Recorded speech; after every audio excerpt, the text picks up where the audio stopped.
Hello Shreya बेटा।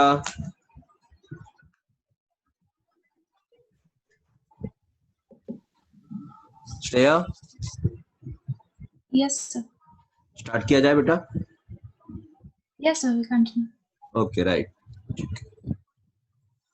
तो मैंने जो कल पिछली क्लास में जो कुछ इक्वेशंस दिए थे उस पे प्रॉब्लम बनाए? सर वो मैं अभी तो नहीं बना पाई। नहीं बना पाए? ठीक है, नहीं। कोई बात नहीं, कोई If you problem. have some questions of your own, आगे करने से पहले we can solve like 2-3. हाँ, मैं तो दे ही सकता हूँ, कोई प्रॉब्लम नहीं है। तो हाँ, तो हम आगे बढ़ने से पहले बस 2 क्वेश्चन सॉल्व कर लेते हैं। चलो एक या दो क्वेश्चंस में दे देता हूँ।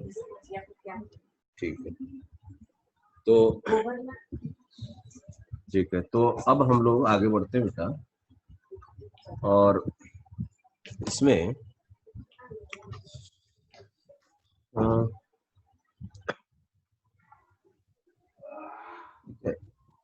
थोड़ा ये जो रेट होता है ना बेटा, rate of reaction, rate of reaction है ना। Yes, तो इसमें ना मैं तुमको थोड़ा सा एक और थोड़ा डिटेल बताना चाहता हूँ कि ये जो रेट भी होती है ये दो प्रकार की होती है। एक होती है एवरेज, एवरेज रेट। स्पेलिंग थोड़ा देख लेना बेटा, एवरेज Yeah. रेट। एवरेज का स्पेलिंग क्या होता है बेटा? Sir, AVERAG. AVE, average rate. एक एवरेज रेट होता है और एक होता है बेटा इंस्टेंट एनियस रेट। ठीक है, तो अब ये दोनों रेट में आपको थोड़ा सा डिफरेंस समझ में आना चाहिए। ज्यादा डिफरेंस नहीं है बेटा। एवरेज रेट और इंस्टेंटेनियस ये वक्त वक्त की बात है कि कब कौन सा रेट इंपॉर्टेंट है। ठीक है, तो ठीक है, जैसे मान लेते कोई गाड़ी जा रही है, हाँ ठीक है, कोई हम लोग 4 व्हीलर से जा रहे हैं, तो अपना उसमें एक अपना पेट्रोल वेट्रोल भराए चले और शुरू कर दिए कि भाई इस समय स्टार्ट किए और करीब 400 किलोमीटर 500 किलोमीटर चले और उसके हिसाब से मान लेते कि 4 आवर्स चले हम लोग और उसमें भाई वो लोग 400 किलोमीटर कवर कर लिया गाड़ी वाला, राइट बेटा? Yes. या मान लेते हैं कि टोटल 10 आवर लगा, मान लेते हैं तो 10 आवर में 400 क्लियर कर लिया।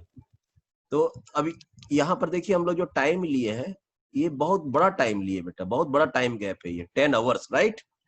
Yeah. तो इसको काट पीट करके जब हम रेट निकालेंगे तो निकलेगा 40 किलोमीटर पर आवर की रफ्तार से आपकी कार चली है ना, ऑन एवरेज। इसी को कहते हैं एवरेज रेट, राइट बेटा? Yes. ठीक है, तो ये एवरेज हो गया। लेकिन ना अब इसका भी एक इम्पोर्टेंस है भाई। इसका इम्पोर्टेंस ये है कि हमको पता चल गया कि आपकी जो कार है वो 1 घंटे में ऑन एवरेज 40 किलोमीटर चल रही है। तो अगर हमको आगे और कितना डिस्टेंस कवर करना है तो हमको एक आइडिया लग जाएगा कि टाइम कितना लगेगा, राइट बेटा? Yes, sir. लेकिन अब देखिए मैं एक और दूसरे पहलू पर चर्चा कर रहा हूँ, राइट है? इस समय आपकी जो गाड़ी है, ये जो 10 घंटे के जो अंतराल जो आपकी गाड़ी थी, ये कोई जरूरी नहीं है कि 40 किलोमीटर के स्पीड से कांस्टेंट चली हो, राइट? ऐसा हो सकता है क्या बेटा? नहीं। कभी रुकी भी होगी कहीं पर तो उस समय 0 किलोमीटर होगा, कहीं पर थोड़ी तेज भी भागी होगी, 80 के स्पीड से भी चली होगी, 60-70। तो ये वेरिएशन आया होगा, राइट बेटा? हाँ सर। हाँ, तो अब सवाल उठता है कि मान लीजिए खुदा न खास्ता ऐसा नहीं होना चाहिए, कोई आदमी गाड़ी चला रहा था, ठीक है, ये गाड़ी चला रहा था और मान लेते चलाते चलाते मतलब किसी की गाड़ी थी जो चला रहा था तो अचानक वो मान लेते किसी को ठोक दिया, राइट बेटा? अब जब जो ठोक दिया, ठीक है, अब बताइए, अब जो ठोक दिया, जो कुछ ये हुआ वहां पर, जो डिस्ट्रक्शन हुआ, डिस्ट्रॉय हुआ, ये किस पर डिपेंड करता है बेटा? एवरेज स्पीड पे डिपेंड करता है या उस समय जिस समय ठोका उस समय के स्पीड पे डिपेंड करता है? जिस समय हिट हुआ। ठोका, वेरी नाइस। ये है घरेलू वर्ड, जिस समय ठोका, राइट बेटा? तो जिस समय पर्टिकुलरली ठोका उस रेट को कहते हैं बेटा instantaneous rate, right? Yes sir.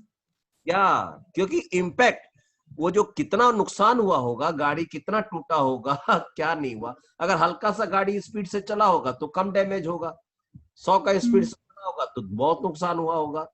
तो उस समय कितना स्पीड था, ठीक है। ड्राइवर बोल रहा है देखिए मैंने एवरेज चलाया 40 किलोमीटर पर। अरे बाबा ठीक है, वो एवरेज है, जिस समय ठोका उस समय स्पीड क्या था। तो इसका मतलब Yes, पुलिस कौन सी रेट के बारे में बात कर रहा है वो।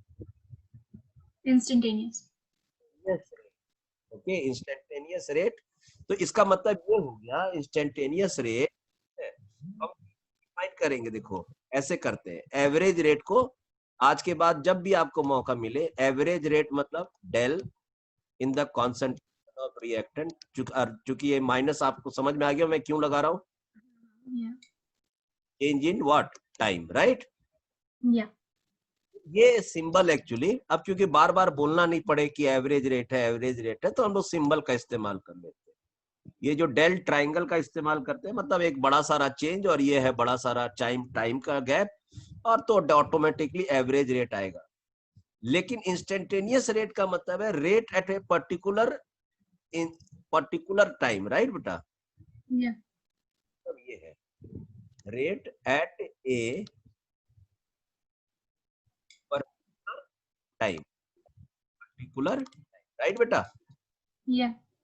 अब सवाल है इसको कैसे बोला जाए, तो इसने किसी ने कहा कि ऐसा करिए, बार बार मतलब आपको एक्सप्लेनेशन ना देना पड़े, बार बार नहीं देना पड़े, उसके लिए आप माइनस डी एक्स या डी और change in reactant bye D T कर दीजिए बस।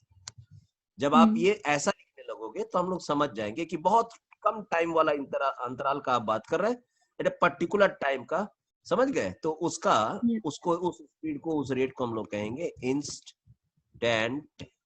इंस्टेंट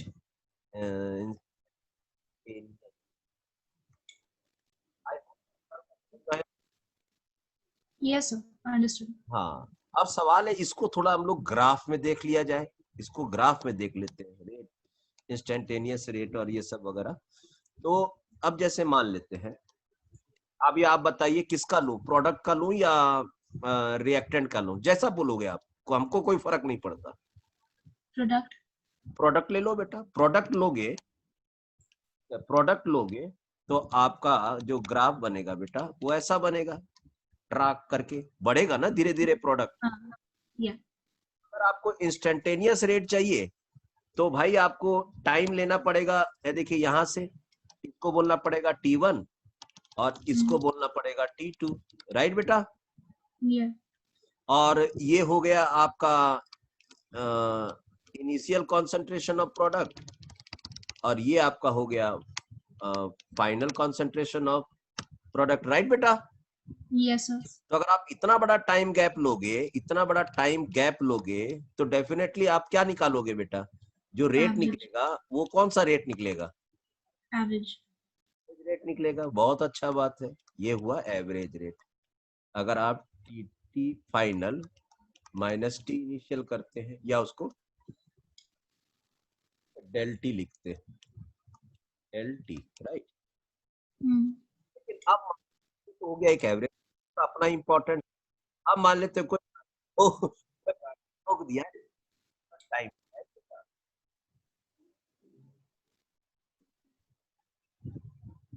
श्रेया। Hello. Yes, हाँ sir. बेटा। I couldn't hear you. हाँ आपकी आवाज। ठीक है। हाँ देखिए मैं चाहता हूँ इस जो ठोका ठोकी हो गया इस पर्टिकुलर टाइम में हो गया बेटा, देख रहे हो बेटा। हाँ। ये देखिए मैंने एक एरो दिखाया है, इस पर्टिकुलर टाइम में ये इंसिडेंट हुआ, ठोक दिया। तो हम देखना चाहेंगे ना कि उस पर्टिकुलर समय में क्या स्पीड था। Yes, sir. हाँ तो अब हम लोग निकालने जा रहे हैं इंसिडेंट रेट। तो हम लोग सीधा जाएंगे यहाँ पर, भाई जहां भी एक्सीडेंट होगा जो भी होगा तो वहां ऑन द स्पॉट जाना होगा कि नहीं। Yeah. तो जा रहे देखो ऑन द स्पॉट, टक टक टक टक टक टक टक टक। अब हमको जानना है कि भैया उस समय का रेट क्या था, जी उस समय का स्पीड क्या था जब ये ठोका।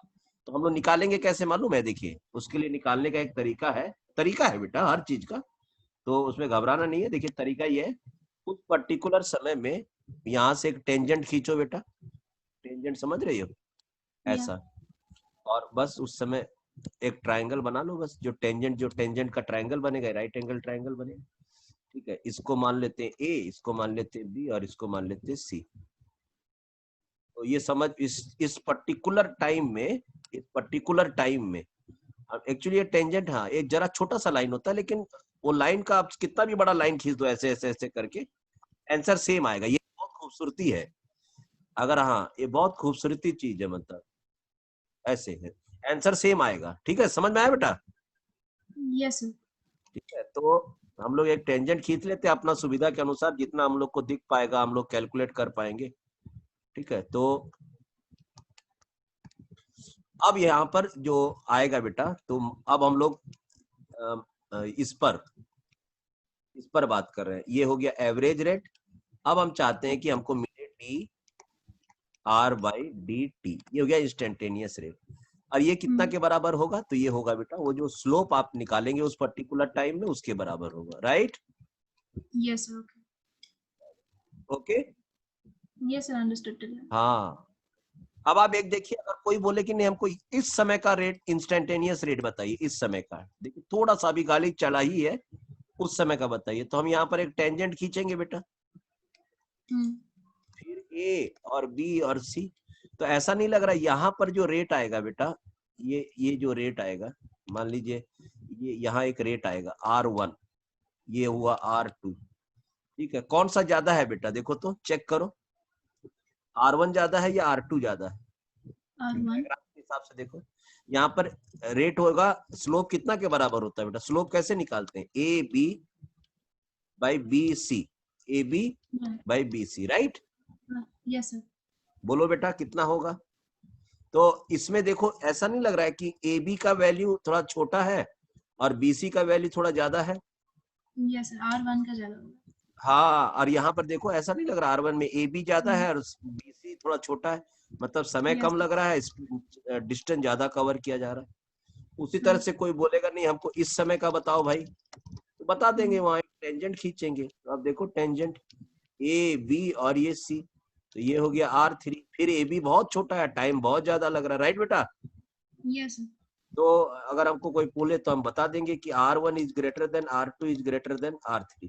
इसका मतलब जब भी कोई रिएक्शन होता है तो शुरू में रेट बहुत ज्यादा होता है, फिर थोड़ा कम होते चले जाता है और कम होते चले जाता है। ओके बेटा, Yes, sir. यहाँ तक कोई दिक्कत? नहीं. ठीक है, तो now you got a clarity between type of rates, that is average rate और इंस्टेंटेनियस रेट। जब आप Yes, sir. इस गैप को छोटा सा गैप बना देते हो, तब इंस्टेंटेनियस रेट हो जाता है। इस गैप को बढ़ाते चले जाओगे तो हम एवरेज रेट की बात करते जाएंगे। राइट बेटा? Yes, sir. चलिए, आपने नोट डाउन कर लिया? हाँ हाँ. गुड, ठीक है। अब मैं आपको पहले कुछ क्वेश्चन दे रहा हूं जो आपको पहले करने चाहिए थे, लेकिन ठीक है, कोई प्रॉब्लम नहीं है। मैं आपको दे रहा हूं। क्वेश्चन लिखो बेटा, द डीकम्पोजिशन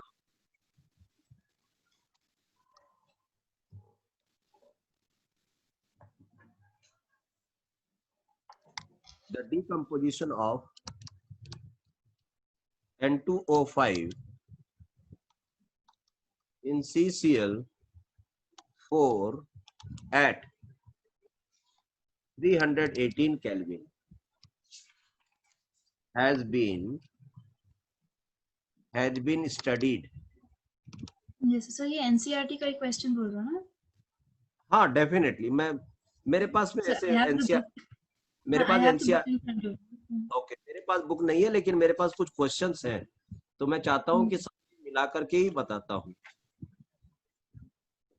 ठीक है बेटा? Yeah. हेलो बेटा, ये है क्या आपके उसमें एनसीईआरटी बुक में? चलो कोई प्रॉब्लम नहीं। तो अगर ये क्वेश्चन है आपके पास तो मैं डिक्टेट करने की जरूरत नहीं है तब? या वो जरूरत नहीं। ठीक है, पढ़ो तो एक बार क्वेश्चन को पढ़ लो तो जल्दी से।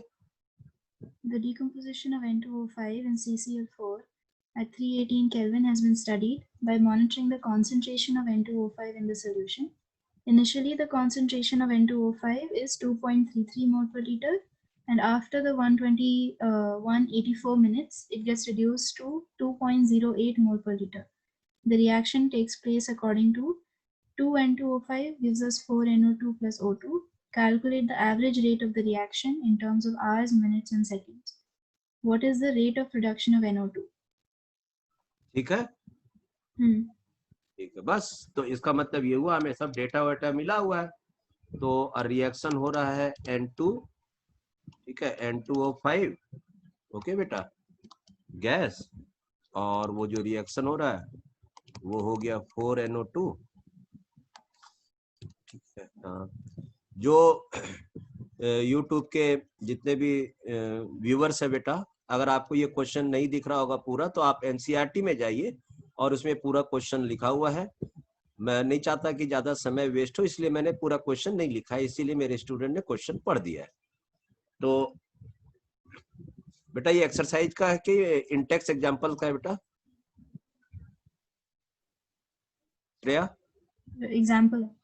एग्जाम्पल का है, और आप क्वेश्चंस को वहां से आप नोट डाउन कर लीजिएगा। 4 आपका क्या हो गया, NO2 गैस प्लस O2।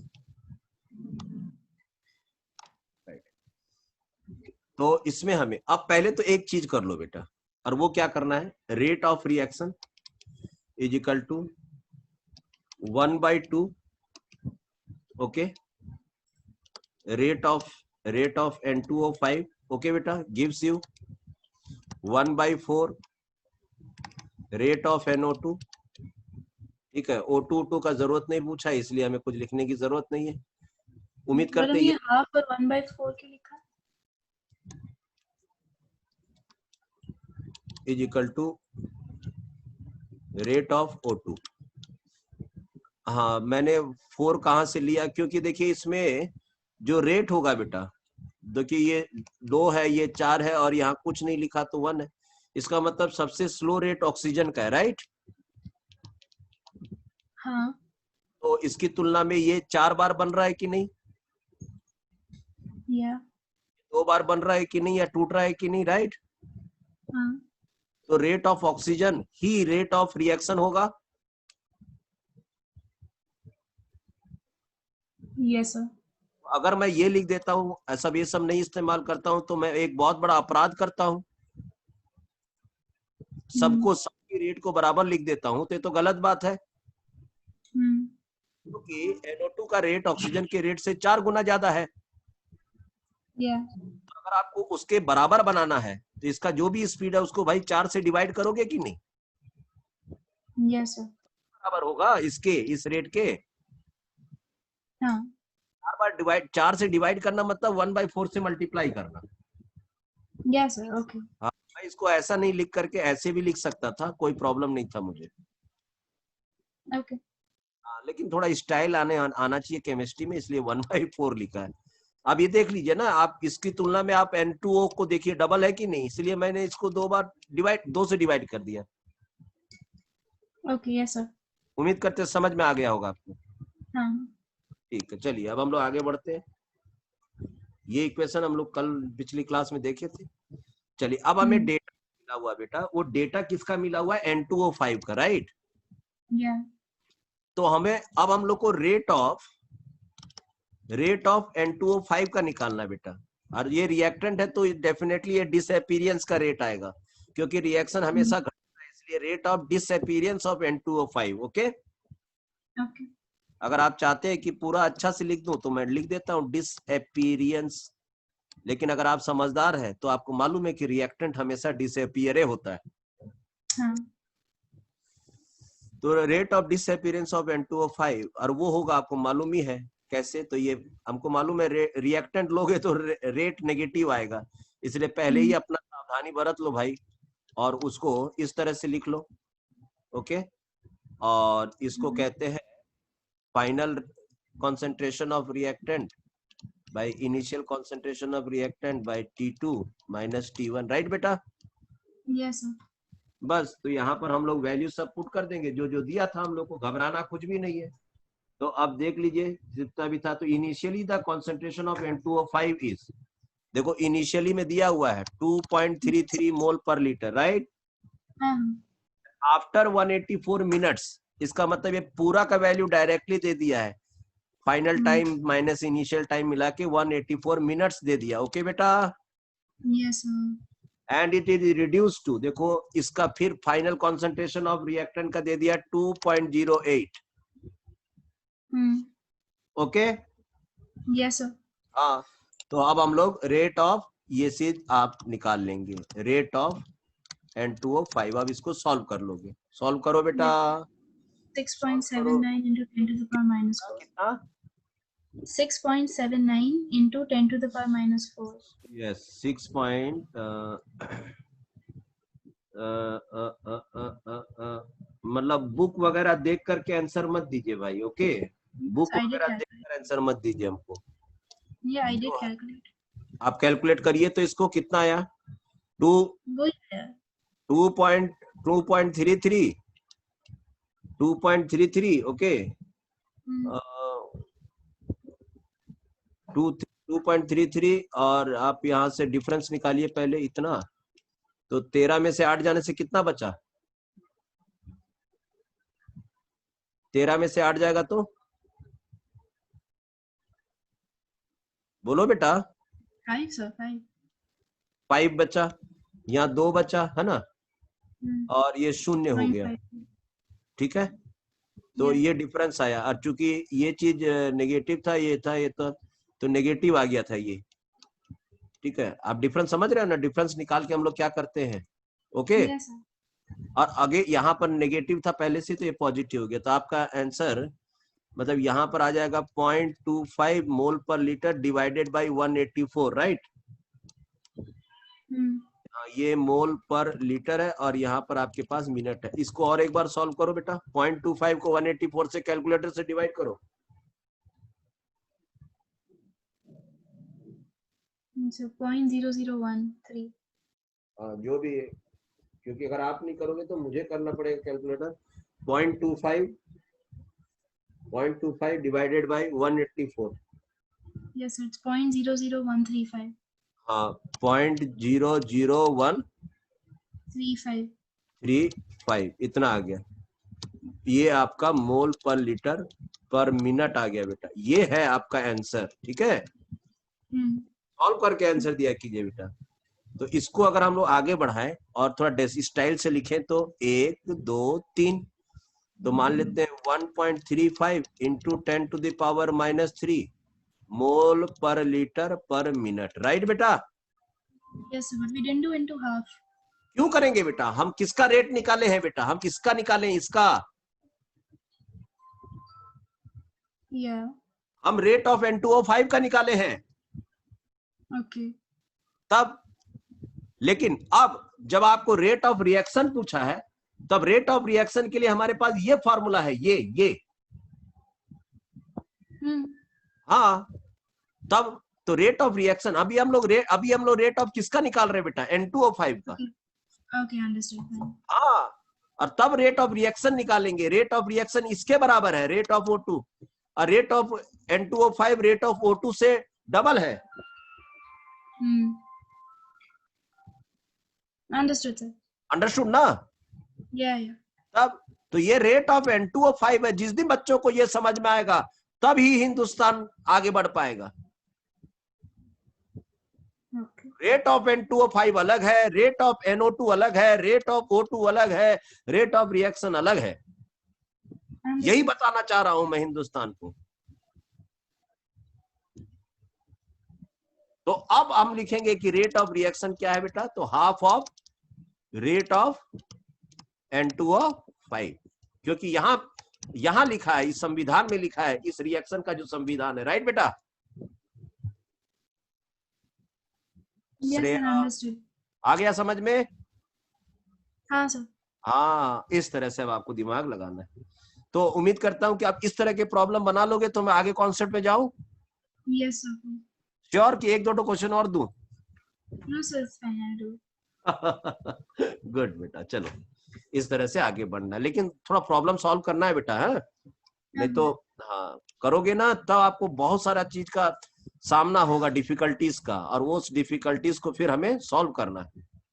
चलिए अब हम लोग आगे बढ़ते हैं बेटा, और वो है factors affecting rate of reaction. Factors affecting rate of reaction. तो फैक्टर्स अफेक्टिंग में भाई सबसे बड़ा बात तो है amount of reactant. Amount of reactant ये बहुत इंपॉर्टेंट चीज है, कोई माने या ना माने ये बहुत इंपॉर्टेंट चीज है, अमाउंट ऑफ रिएक्टेंट। ठीक है। दूसरा है बेटा, दूसरा है टेम्परेचर फैक्टर। टेम्परेचर भी इंपॉर्टेंट है। तीसरा है कैटलिस्ट, भी बहुत इंपॉर्टेंट फैक्टर है कैटलिस्ट। ठीक है। फोर्थ में Yes. हाँ एंड सो ऑन कुछ होते होंगे, लेकिन कम से कम ये 3 फैक्टर तो हमें पढ़ने ही है। अमाउंट ऑफ रिएक्टेंट, ठीक है बेटा। Yeah. हाँ अमाउंट ऑफ रिएक्टेंट हो गया, टेम्परेचर हो गया, ठीक है। उसके बाद में कैटलिस्ट हो गया, और उसके बाद में और कोई भी होगा तो देखेंगे, लेकिन इतना करते करते तो हम लोग का लगभग ये सब हो जाएगा। फिर मैं कोई एडिशनल इंफॉर्मेशन होगा तो मैं दूंगा आपको बेटा। बढ़ू बेटा आगे। Yes, sir. ओके बेटा। तो अब देखिए अमाउंट ऑफ रिएक्टेंट में मैं आपको खुल के पहले ही बता चुका हूं कि अमाउंट ऑफ रिएक्टेंट को बताने के 2 तरीके हैं भैया। एक है आप कंसंट्रेशन इस्तेमाल कर लो, है ना, ठीक है, और एक आप यूज कर लो प्रेशर अगर गैस है तो। Yeah. कंसंट्रेशन आप बिना भेदभाव के सॉलिड लिक्विड गैस किसी के लिए भी लगा लो, और प्रेशर तो भैया खाली गैस के लिए लगाओ। राइट बेटा। Yeah. ठीक है। तो आइए हम लोग सबसे पहले अमाउंट ऑफ रिएक्टेंट की बात करते हैं। ठीक है। तो किसी ने कहा है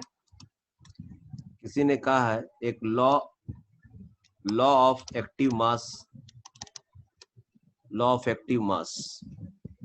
एक लॉ है, ठीक है। इसका कहना है, ठीक है, तो मैं आपको एक्टिव मास भी बताऊंगा कि क्या है। तो इसका कहना है कि जो रेट है वो डायरेक्टली प्रोपोर्शनल टू, ठीक है, directly proportional to active mass of reactants. Okay बेटा। Okay. ये कहता है। एक्टिव मास मालूम है बेटा आपको क्या होता है? नहीं. नो मालूम। ओके बेटा, कोई प्रॉब्लम नहीं। जैसे कि इसके अंदर बेटा कोई गैस है, कोई गैस है इसके अंदर, ठीक है बेटा। हेलो। Yes, sir. हाँ इसके अंदर गैस है, ये व्हाइट वाला गैस ए है, और इसके अंदर एक दूसरा गैस थोड़ा पिंक कलर का दिखा देते हैं, ये गैस बी है। राइट। तो इसमें जो अमाउंट ए का जो भी अमाउंट है या बी का जो भी अमाउंट है, पूरा अमाउंट एक्टिव है बेटा, एक्टिव है एकदम रिएक्शन के लिए। क्यों?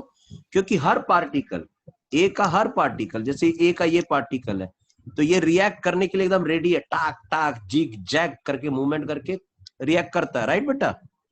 Yeah. They are allowed to react. उसी तरह से बी का भी हर पार्टिकल एकदम एक्टिव है, एकदम टिक टाक पूरा जिग जैग मोशन में रिएक्ट करने के लिए। राइट। Yes, sir. तो गैस में लगभग हर पार्टिकल एक्टिव है बेटा, हर पार्टिकल। लेकिन अब मान लीजिए बेटा ये यहां तक ये कोई सॉलिड है, आपको मैंने सॉलिड स्टेट पढ़ाया है, ठीक है। तो ये एक कोई सॉलिड है,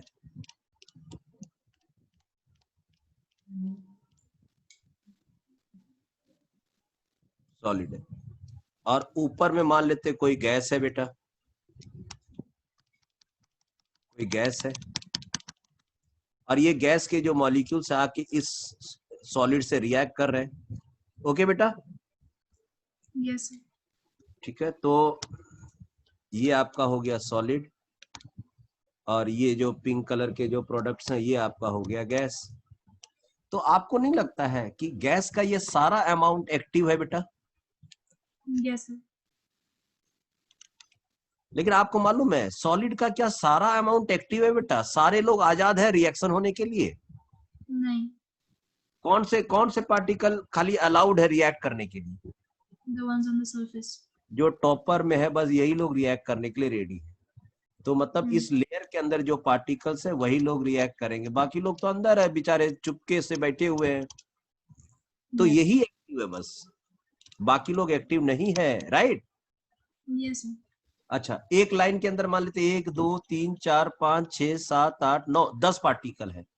आपको मालूम है अगर ये यूज भी होते जाएंगे, ये खत्म भी होते जाएंगे, खत्म भी होते जाएंगे, खत्म भी होते जाएंगे, रिएक्ट करेंगे तो खत्म तो होंगे ही, खत्म होंगे, खत्म होंगे, खत्म। तो आपको ऐसा नहीं लग रहा है बेटा कि जो दूसरा जो लेयर होगा उसमें भी उतने ही 10 पार्टिकल होंगे? Yeah. Are you getting my point? Yes, sir. तो सॉलिड का ऐसा नहीं लग रहा है कि सॉलिड या लिक्विड, प्योर सॉलिड Yeah.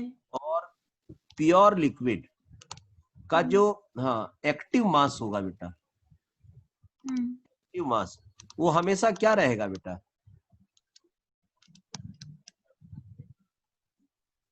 क्या रहेगा आप ही बोलो। पहली लाइन में 10 थे, फिर वो खत्म हो गया तो दूसरा लाइन में भी फिर 10 है। So constant. कांस्टेंट है। बट ये जो गैस के जो एक्टिव मास है बेटा वो रिएक्ट कर करके तो प्रोडक्ट में ना चेंज होते जाएंगे। तो धीरे धीरे गैस का जो एक्टिव मास होगा वो क्या होते जाएगा? कम होते जाएगा। Got my point? Yes, sir. ये चीज समझना पड़ेगा। एक्टिव मास नोट करके लिखिए।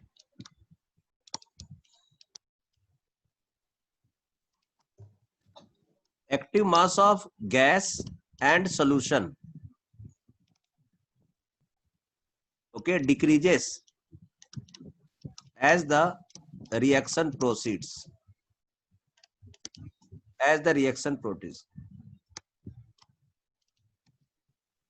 Note 2, active mass pure solid or pure liquid remains constant during progress of reaction, and therefore active mass is 1. We will consider to make our calculation simple. Hello बेटा? Yes, sir.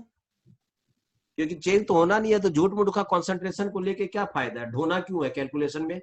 इसलिए 1 ले लेते। तो सारे scientist ने suggest कर दिया already, हम लोग को बता दिया है कि प्योर लिक्विड का, प्योर सॉलिड का एक्टिव मास को 1 लो, क्योंकि उसका चेंज तो होना नहीं है। Yes, sir. Got it. झूठ मूठ इक्वेशन में यूज करके कैलकुलेशन क्यों बढ़ाना है? Yeah. आ गया समझ में बेटा एक्टिव मास? हाँ सर. ठीक है। या किसी का भी अगर एक्टिव मास चेंज नहीं हो रहा है कोई भी कारण से, कभी कभी मैं बता दूं कोई चीज जरूरत से बहुत ज्यादा होती है तो भी पता नहीं लगता है कि उसका क्वांटिटी चेंज हुआ है कि नहीं चेंज हुआ है। तो अगर कोई चीज बहुत ज्यादा है और चेंज हो भी रहा होगा तो नेग्लिजिबल हो रहा है तो भी हम उसका एक्टिव मास को 1 लेंगे। Okay, yes, sir. क्या? जैसे मान लेते आप एक ग्लास के अंदर से पानी पीते हैं बेटा, तो 1 घूंट 2 घूंट करेंगे तो ग्लास का पानी आधा दिखेगा कि नहीं? हाँ. पता चल जाएगा ना कि ग्लास में पानी कम हो गया। तब लेकिन अगर आप सी बीच तरफ में जा करके वहां से 2 बाल्टी पानी निकाल लीजिए, समुद्र का पानी कम हो जाएगा? नहीं. तब पता भी नहीं चलेगा। तो वैसे चीज इस सिचुएशन में भी कांस्टेंट रखा जाता है। जब कोई चीज बहुत ज्यादा एक्सेस हो जाती है तो उसमें से अगर कोई चीज चेंज भी हो रही है तो पता ही नहीं लगेगा। जब चेंज नहीं हो रहा है तब हम उसको बोलेंगे कि भाई तेरा तो एक्टिव मास 1 है। ओके? Yes, sir. Understood. ये तीनों कांस्टेंट को हम लोग तीनों कॉन्सेप्ट सबका इस्तेमाल करेंगे बेटा। तो ये law of active mass, actually law of active mass नहीं था, इसका अच्छा सा नाम है ये वाला बेटा, क्योंकि हम लोग बार बार एक्टिव मास करते हैं। इसको हम लोग एक्चुअल में बोलते हैं लॉ ऑफ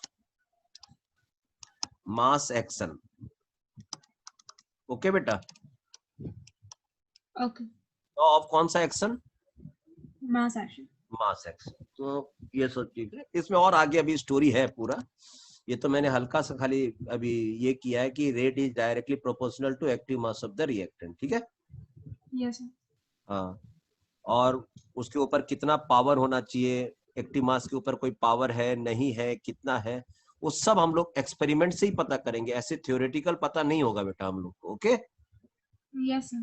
ठीक है, मैं आपको बताता हूँ कैसे प्रैक्टिकली कैसे पता करते हैं कि कितना डिपेंड करता है। तो कितना डिपेंड करता है? अगर डिपेंड करता है रेट एक्टिव मास पे, तो कितना करता है? समझ में आई बात? हाँ सर। हाँ, कितना डिपेंड करता है ये, और ये एक्सपेरिमेंट से ही पता लगता है बेटा। एक्सपेरिमेंट मैं बता रहा हूँ, साइंस में एक्सपेरिमेंट बहुत इंपॉर्टेंट है। आज कोरोना का वैक्सीन बनने में इतना टाइम क्यों लग रहा है? क्योंकि अगर थियोरेटिकल चीज नहीं है, वायरस बनाने के लिए वो थ्योरेटिकल चीज नहीं है, घूम फिर करके साइंस में प्रैक्टिकल एक्सपेरिमेंट में आना होगा। इसलिए Yes. लोग को दे दे के उस पर देखा जा रहा है कि क्या हुआ क्या हुआ क्या हुआ, तब जाकर उसको बोला जाएगा कि हाँ ये एक अच्छा कोरोना वायरस का वैक्सीन है, अब सब जाके इसका इस्तेमाल करो। तो एक्सपेरिमेंट चल रहा है कि नहीं चल रहा है बेटा? Yes, sir. तब तो ऐसा नहीं है। तो हम किसी भी रिएक्शन का जो रेट है उस पे, वो किस पर डिपेंडेंट है, कौन से रिएक्टेंट पे डिपेंडेंट है और कितना डिपेंडेंट है और किस पर डिपेंडेंट नहीं है, ये सारा एक्सपेरिमेंट से पता चलता है। Okay. तो इसलिए एकदम माइंड में क्लियर होना चाहिए कि एक्सपेरिमेंट नाम का चीज बहुत इंपॉर्टेंट होता है।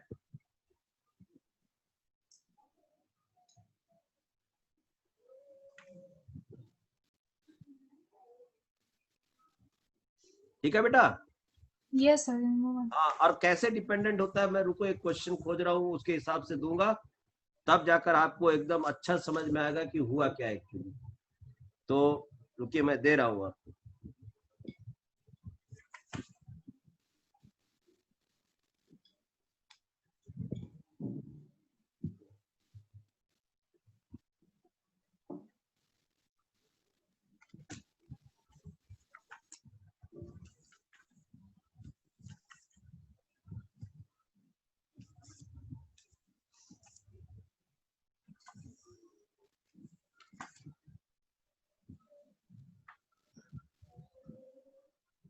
आपके पास एनसीईआरटी बुक है ना बेटा सामने?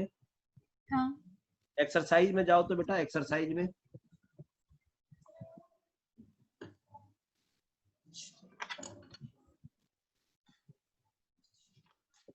Like at the end of the chapter?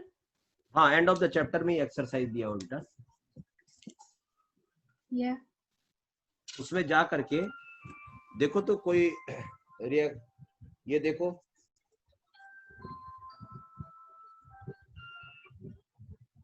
Hello भाई, मैं क्लास में हूँ, थोड़ा सा मैं थोड़ी देर में कॉल करता हूँ।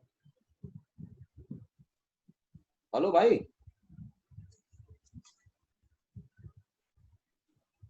हेलो सर, अरे मैं क्लास में हूँ, मैं थोड़ी देर में कॉल करता हूँ। देगा देगा देगा देगा देगा देगा देगा देगा देगा देगा देगा देगा। हाँ बेटा, उसमें ना कुछ क्वेश्चन देखो बेटा, जिसमें ना मान लेते ए का कंसंट्रेशन दिया हुआ, बी का कंसंट्रेशन दिया हुआ, टाइम दिया हुआ है, और आपको कुछ निकालने बोला है, रेट एक्सप्रेशन निकालने बोला। देखो तो कोई क्वेश्चन देखो, जल्दी देखो थोड़ा।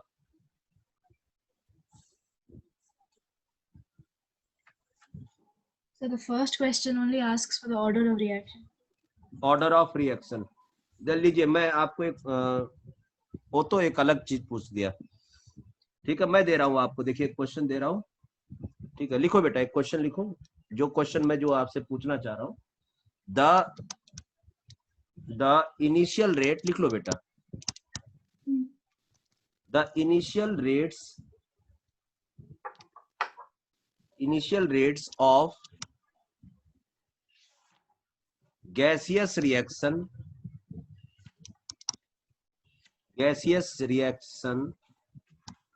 A plus 3B gives you AB3 are given below.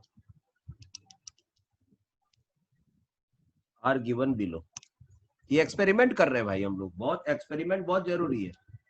Concentration of A in molarity मतलब मोल पर लीटर, ठीक है। कॉन्सेंट्रेशन ऑफ बी, ओके, ये भी इन मोलारिटी है। और उस समय रेट देखा गया, किसमें देखोगे, मोल पर लीटर पर सेकेंड।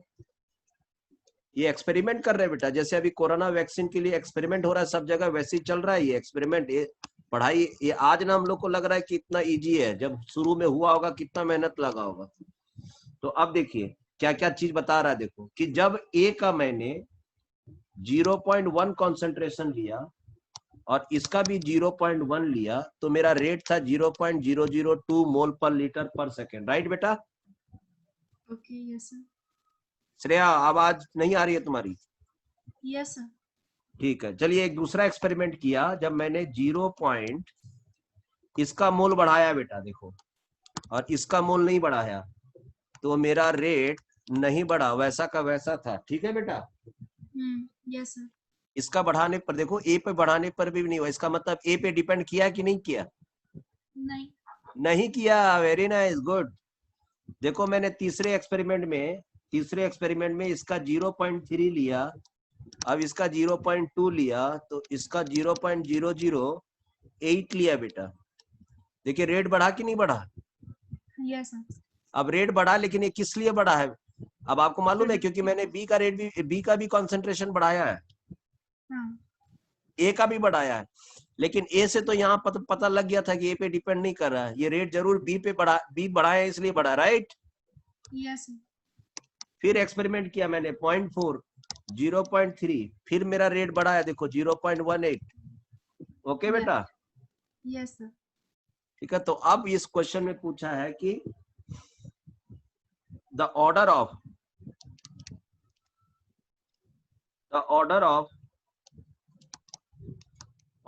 द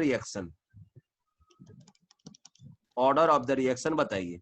ठीक है, बता दूंगा कि ये ऑर्डर क्या है। अरे ऑर्डर का मतलब यही है कि रेट ए पे कितना डिपेंड है और बी पे कितना डिपेंड है, समझ गए बेटा? ओके।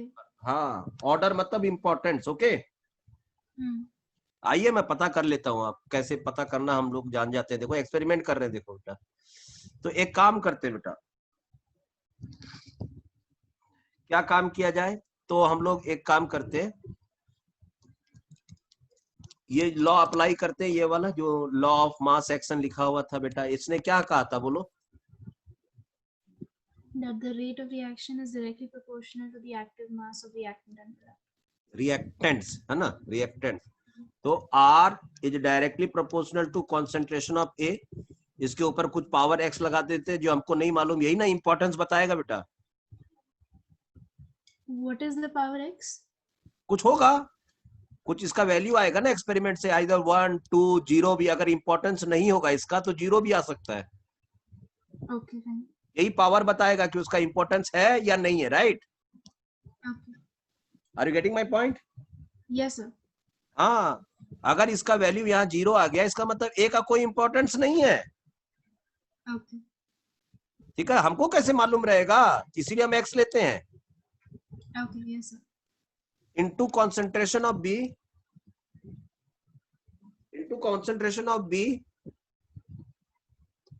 वाई ले लेते हैं। तो आप खुद ही देख लीजिए, R is equal to K concentration of A to the power X concentration of B to the power Y। आएगा कि नहीं आएगा बेटा? हाँ। ठीक है, तो ये एक मतलब स्ट्रक्चर तैयार हो गया बेटा, स्ट्रक्चर।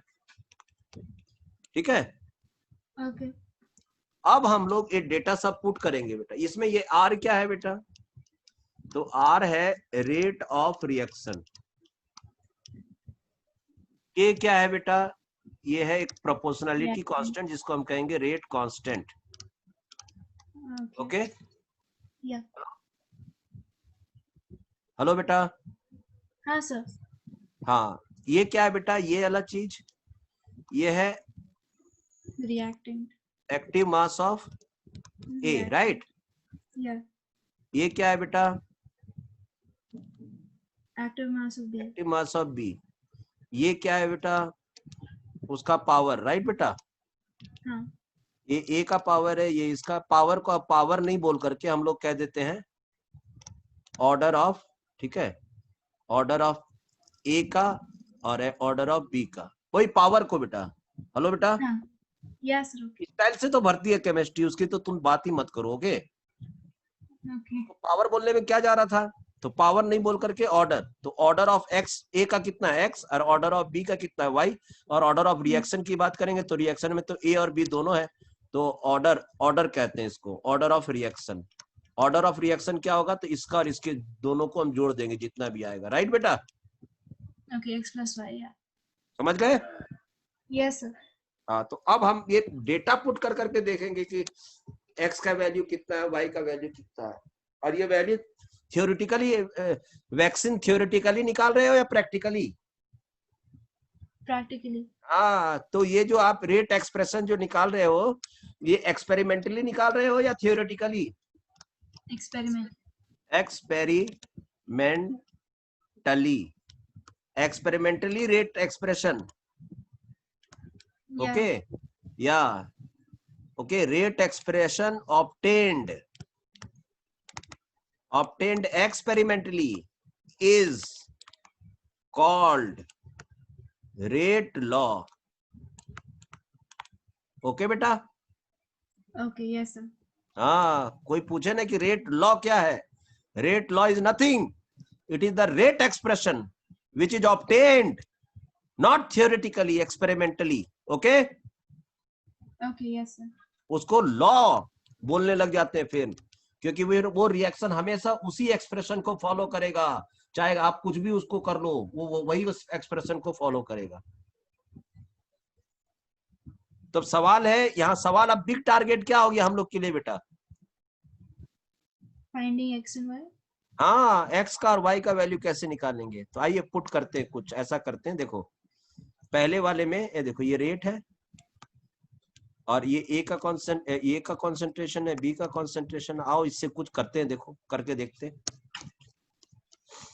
तो ऐसा कर ले बेटा, R1 equal to K concentration of A X, concentration of B Y बेटा, ठीक है। अभी इसी को बार बार फॉलो करेंगे हम लोग। तो पहला वाला अब हम लोग ऐसा करते हैं, कैसे करते हैं, टक टक टक टक टक, इसको नहीं, अब लोग यहाँ लिखते हैं, पहला रेट लिखते हैं बेटा, rate rate rate rate rate rate, ये वाला, ये रेट था कितना था, 0.002 मोल पर लीटर पर सेकेंड। के को तो के तो कांस्टेंट है। ए का वैल्यू कितना था बेटा पहला एक्सपेरिमेंट में, 0.1। तो इसको हम लोग ले लेते हैं 0.1, ये ब्रैकेट को अब हटा देते हैं, पावर एक्स इनटू बी का कितना था बेटा 0.1, ये वाई, ये केस, ये एक्सपेरिमेंट 1 हो गया, राइट बेटा। Okay. Yes sir. चलो एक कर लिए, चलो एक दूसरे एक्सपेरिमेंट का डेटा लो। तो ये दूसरे एक्सपेरिमेंट का डेटा है, ठीक है। 0.02 इज इक्वल टू फिर के, इसको 0.2 पावर एक्स, इसका 0.1 पावर वाई, ये एक्सपेरिमेंट 2 हो गया, राइट बेटा। Yes sir. चलो यहां से हमें कुछ वैल्यू मिलेगा क्या बेटा, देखो तो कुछ हम लोग करें, दिमाग लगाएं एक, ठीक है। एक काम करें, हम लोग एक दिमाग लगाते हैं कि divide equation 2 by equation 1। Experiment कर रहे हैं भाई, मेहनत तो करना पड़ेगा, साइंटिस्ट ऐसे नहीं बनता। Divide equation 2 by equation 1, right. Yes sir. करके देखते हैं, कोई जरूरी नहीं है कि कामयाबी मिलेगी, लेकिन इसका मतलब ये नहीं है कि हम कोरोना वायरस बनाना बंद कर दे। हाँ तो हम 2 को 1 से डिवाइड कर रहे हैं, तो देखिए कैसे डिवाइड, देखिए 0.002 इज इक्वल टू, मैं इक्वेशन 2 लिख रहा हूं पहले, के 0.2 पावर x 0.1 पावर y, ये इक्वेशन आपका 2 हो गया, डिवाइडेड बाय 0.002, ये k हो गया, ये 0.1 हो गया, ये पावर x हो गया, ये इक्वेशन 1 हो गया। राइट बेटा? Yes sir. हाँ, अब इसको काटा काटी कर रहे हैं बेटा, टैं टैं टैं, कट गया, ठीक है। हाँ, कट गया मतलब 1 आ गया, ओके। के कट गया, ओके बेटा। या और आप इसको भी ध्यान से देखो, इसको भी देख लो, देख लो, देख लो, देख लो, देख लो, ये 0.1 और ये सब क्या हो जाएगा, ये सब देखा जाए तो पावर y ना आ जाएगा बेटा। इसको भी देख लोगे, डिवाइड करोगे तो पावर x हो जाएगा ना, एक साथ लिख सकते हैं ना। Hello, yes sir. कोई दिक्कत होगा बोलना भाई हम। तो ये 0.1 कट गया, ये 0.1 कट गया, तो ये पूरा के 1 के ऊपर पावर कितना आ गया बेटा, 1 के ऊपर पावर y आ गया, राइट। या 1 के ऊपर पावर y हो गया, और ये 0.1 था, ये कट के यहाँ पर पावर 2 के ऊपर पावर कितना आ गया बेटा, x, राइट। या हेलो, यस सर। तो इसमें क्या थोड़ा सा क्या चेंजेस लाना है, इसमें कुछ मिलेगा बेटा हम लोग को?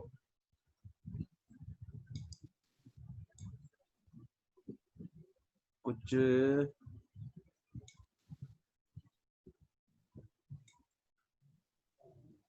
1 के ऊपर कोई पावर रहता है बेटा? हेलो, हाँ, तो तो 1 ही रहता है। श्योर, या पक्का ना? हाँ सर, तो y is 1 then. तो इज इक्वल टू, ये सब पूरा कट गया, और तो इधर 1 बचा है कि नहीं बेटा? हाँ और आपको मालूम है कि 1 के ऊपर कोई भी पावर रहेगा तो 1 ही आएगा आंसर। हाँ इसका मतलब ये x का वैल्यू आखिर कौन सा है जिससे कि आंसर 2 आए बेटा? 2 के ऊपर कौन सा पावर होना चाहिए?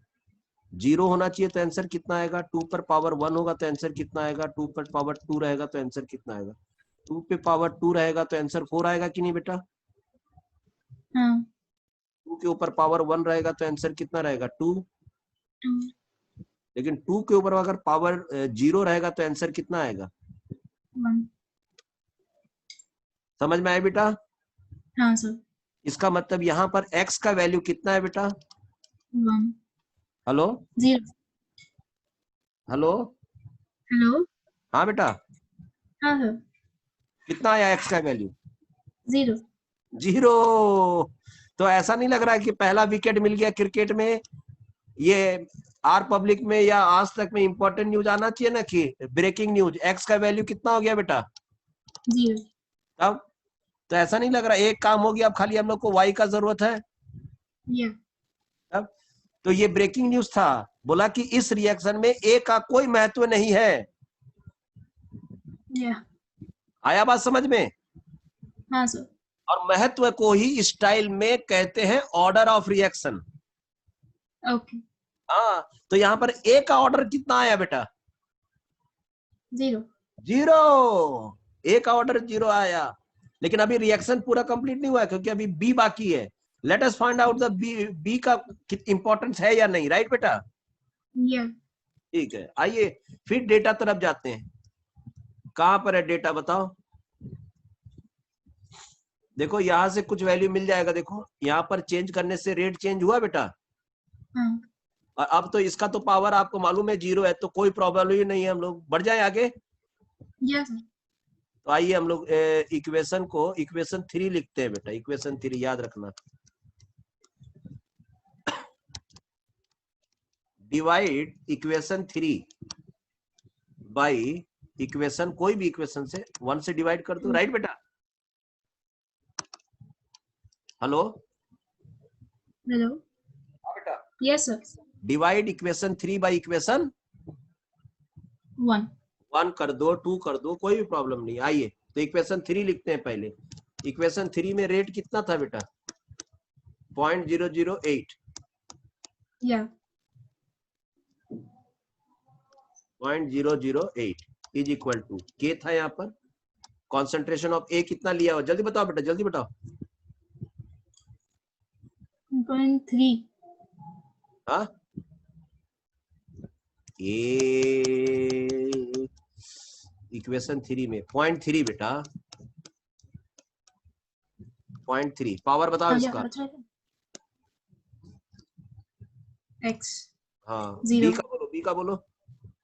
0.2. 0.2 इसका पावर कितना है बोलो। Y y, ये इक्वेशन आपका 3 हो गया। चलो इक्वेशन 1 बोलो बेटा, इक्वेशन 1 बोलो जल्दी। 0.001. जी, है रेट कितना था इक्वेशन 1 में, आ गया वो डेटा।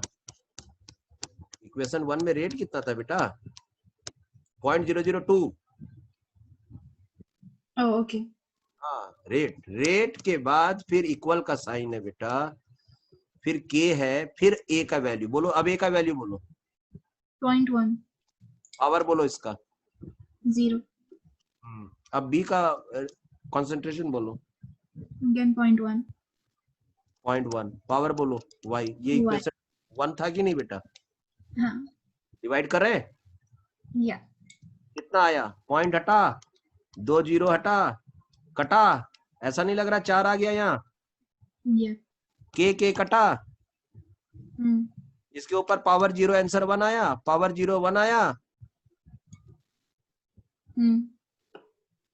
समझ में आया बेटा, हाँ सर. पॉइंट हटा, ये पूरा के ऊपर पावर y है बेटा। Yeah. तो ऐसा नहीं लग रहा आंसर 4 आ गया, 2 के ऊपर पावर y आ गया बेटा। हाँ.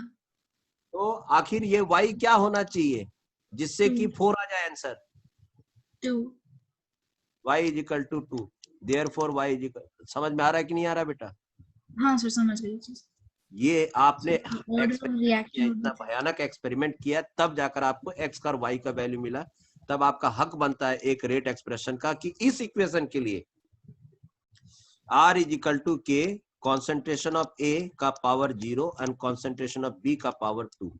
ये है रेट, ओरिजिनल रेट एक्सप्रेशन, जिसको आप शान से कहो कि ये रेट लॉ है बेटा, क्योंकि आपने एक्सपेरिमेंटली ऑब्टेन किया है। Yeah. और अगर आपको ऑर्डर ऑफ रिएक्शन कोई पूछे कि ऑर्डर ऑफ रिएक्शन क्या है, तो आप ये x प्लस वाई मतलब 0 प्लस 2 बता सकते हो 2। और जब 2 आ जाए तो अगर इफ, नोट करके लिख लो कि अगर ये जो इसी ऑर्डर ऑफ रिएक्शन को n वैल्यू भी कहते हैं बेटा, ओके। Okay. तो इफ n इक्वल टू 0 अगर आ जाए तो आप समझो उसको पढ़ो zero order reaction. If n equal to 1 आ जाए तो आप उसको कहो फर्स्ट ऑर्डर रिएक्शन। ओ, तो बस मतलब ये वही होता है, दैट्स इट. और क्या झूठ मूठ का आतंक फैला के रखा है। अगर इसका 2 वैल्यू आ गया तो इसको आप कहो second order reaction. n value 3, long explanation for this. अरे सब दिमाग खराब, पढ़ाने लिखाने आता नहीं, आ जाता है। देखिए n equal to 3 third order reaction, कहीं पर n इक्वल टू 2.5 आ गया तो बोलिए fractional order reaction, fractional order reaction, fractional. वो सब पढ़ाने वाले पहले ऑर्डर लिखेगा, उसका डेफिनेशन लिखेगा, उल्टा सीधा कंफ्यूजन करेगा, मोलारिटी में डाल देगा, फिर वो सब फंसा फुसू के स्टूडेंट का लाइफ में बर्बाद कर देगा। चलिए एनी हाउ, समझ में आया बेटा? हाँ सर. श्योर? Yes sir. हाँ, तो अब ये सब चीज आपको समझ में आ गया होगा कि what is order of reaction. तो Yes, sir. I was just scared at the first. Order of reaction भैया वही पावर को जोड़ोगे जो आप रेट लॉ लेके आओगे। रेट लॉ ऐसे ही नहीं आएगा, वो एक्सपेरिमेंट से आएगा, ठीक है। Yeah. हाँ, थ्योरेटिकली बकवास हम लोग कोई नहीं कर सकते ऐसा। आओ वैल्यू यहाँ पर 1 लिखा हुआ है तो r इज इक्वल टू के, ए लिख के ऊपर पावर 1 लिख दो, बी लिख के ऊपर पावर 3 लिख दो। हटा बदमाश कहीं का सब लोग, समझ गए बेटा? Yes, sir. ये सब बदमाशी है सब केमिस्ट्री में, तो ऐसा नहीं करना है बेटा। एक्सपेरिमेंटली निकलता है ऑर्डर, ओके बेटा? Yes, sir. तो एकदम छोटा छोटा बात को लोग कितना बढ़ा चढ़ा के लोग करता है बेटा। ये सब ऑर्डर ऑफ रिएक्शंस है, ठीक है। तो अब देखिए सवाल ये उठता है कि हम पढ़ क्या रहे हैं बेटा, रेट ऑफ रिएक्शन पढ़ रहे हैं। हाँ, तो आपने देखा रेट ऑफ रिएक्शन में आपके पढ़ते एक फैक्टर देखा कंसंट्रेशन, कंसंट्रेशन को पढ़ना स्टार्ट किया तो आया एक्टिव मास, फिर लॉ आया, फिर ऑर्डर ऑफ रिएक्शन आया बेटा। ओके, yeah, देखिए कितना सारा टर्म जुड़ते चला गया। तो इसलिए कहता रहा हूँ कि बस पढ़ते जाइए, टर्म सब अपने आप आते जाएगा, अपने आप समझते जाइए, उसके पीछे yes, मत भागिए। हाँ, बस पढ़ते जाइए, अपना काम अच्छा से करते जाइए, सारे टर्म ऑटोमेटिक समझ में आ जाएगा। अब हम ये बात कर रहे हैं कि आखिर हम कर क्यों रहे हैं, ये केमिकल काइनेटिक पढ़ क्यों रहे हैं, रिएक्शन को कंट्रोल करने के लिए। ओके, रिएक्शन के स्पीड को कंट्रोल करने के लिए। ठीक है बेटा। yes sir, हाँ, तो अब हम लोग कह सकते हैं कि जो ये जो रेट केमिकल काइनेटिक्स में, केमिकल काइनेटिक्स में क्या क्या चीज का जरूरत पड़ रहा है बेटा। एक तो रेट, ठीक है, रेट में भी दो रेट है बेटा, एक एवरेज रेट और एक है इंस्टेंटेनियस रेट, राइट बेटा। yes sir, फिर एक बहुत बड़ा इंपॉर्टेंट है टाइम फैक्टर। ये टाइम जानना बहुत जरूरी है। टाइम जानना क्यों जरूरी है, मतलब बात समझे कि भाई ये अभी ये रिएक्शन है और इसको पूरा कंप्लीट होने में कितना टाइम लगेगा, या आधा खत्म होने में कितना टाइम लगेगा। तो एक काम है कि रिएक्शन कर लो, खुदे समझ लो। समझ गए बेटा। yeah, हाँ, तो वो तो आंसर बकवास आंसर है कि कोई किसी से पूछे कि भैया अगर हमको यहाँ दिल्ली से हमको कलकत्ता जाना है तो कितना टाइम लगेगा अंदाजा इस ट्रेन से, तो बोलेगा अरे यार ट्रेन में बैठ जाओ और खुद जाके जब पहुंच जाओगे ऑटोमेटिक पता लग जाएगा कितना समय लगा। और एक होता है कि पहले से एक थ्योरी मालूम होना चाहिए ना कि भाई हाँ कितना लग रहा है करके, नहीं समझ में आया yes बात। sir, तब हाँ sir, तो एक रियल में करके टाइम निकालना और एक पहले से ही कैलकुलेट करके टाइम निकालना बड़ी बात है कि नहीं। yes sir, तो टाइम हम लोग निकालना सीखेंगे बेटा अब हम लोग कि भाई इस पूरे रिएक्शन को आधे होने में, कंप्लीट होने में, या जितना भी परसेंट कंप्लीट होने में टाइम कितना लगेगा। फिर इतना ही नहीं, अगर एक पर्टिकुलर टाइम में अगर आपको रिएक्शन कंप्लीट कराना है तो ये जरूरी हो जाता है कि भाई ये जो इनिशियल कॉन्सेंट्रेशन है वो कितना लेना पड़ता है, या अगर रिएक्शन अगर हो गया, समझ गए, तो पर्टिकुलर टाइम के बाद में मेरे को फाइनल रिएक्टेंट कितना बचेगा। ठीक है, इसको कहते हैं initial amount, initial amount, remaining amount, remaining amount, time कितना लगेगा, रेट उसका क्या होगा। समझ में आई बेटा। हाँ sir, हाँ, और उस पर्टिकुलर रिएक्शन का जो रेट कांस्टेंट है, रेट कांस्टेंट का भी योगदान आने वाला है बहुत बुरी तरह से कि रेट कांस्टेंट क्या है। आप खुद ही जा जाइए, रेट कांस्टेंट तो एकदम बेचारा कुछ नहीं है। देखो what is rate, rate constant, rate constant is okay, nothing. हाँ, ये इसको 1 रख दो, इसको पूरा को 1 रख दो, इस साइड जब पूरा 1 रहेगा तो उस समय जो रेट होगा वही रेट कांस्टेंट के बराबर होगा। so could you repeat what you just said? हाँ, कोई पूछे व्हाट इज रेट कांस्टेंट तो एक तो है कि वो प्रोपोर्शनैलिटी कांस्टेंट है। दूसरा है आप ये जो इसके साथ जो रिएक्टेंट जितना ले रहे हो सबको 1 1 ले लो, 1 मोल पर लीटर, 1 मोल पर लीटर। ओके, हाँ, और उस समय जो रेट आएगा इसके ये सब का 1 लेने पे उस समय जो रेट आएगा वही है rate, rate constant. yeah, okay, समझ में आई बात। हाँ sir, हाँ, तो हम लोग रेट कांस्टेंट भी निकाल लेंगे। तो अब हम लोग नेक्स्ट आने वाले समय में ये सब के बारे में डिस्कस करेंगे कि आखिर रेट कांस्टेंट कैसा है, उसको कैसे निकालेंगे, क्या उसका ऑर्डर और उसका जो यूनिट है उसका यूनिट ऑर्डर ऑफ रिएक्शन के ऊपर डिपेंड करता है कि नहीं, कौन सा कितना बचेगा, इनिशियल में कितना लेना है, टाइम कितना लगेगा, वगैरह वगैरह। राइट बेटा। okay sir, yes sir, ठीक है, तो आज हम लोग इतना ही पढ़ते हैं बेटा। ओके, okay sir, ठीक इसमें है। कितनी आप और classes लगेंगी? क्या बेटा, To complete the theory, how much more time will it take? ये टू कंप्लीट द थ्योरी में हमको लग रहा है कि जैसे कि 2 आवर्स और लगेगा कम से कम, So we have 2 classes more.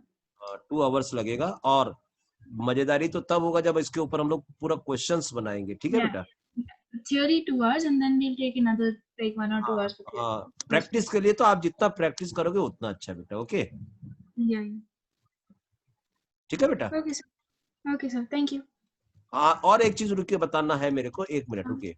ये जो आज हम लोग पढ़े हैं ये है आपका आपका आपका आपका factors affecting rate of reaction. उसमें ये था अमाउंट ऑफ रिएक्टेंट बेटा, ओके? याद रखिए अमाउंट ऑफ रिएक्टेंट में कॉन्सेंट्रेशन टर्म भी है और प्रेशर टर्म भी है, ठीक है बेटा? Yeah, sir.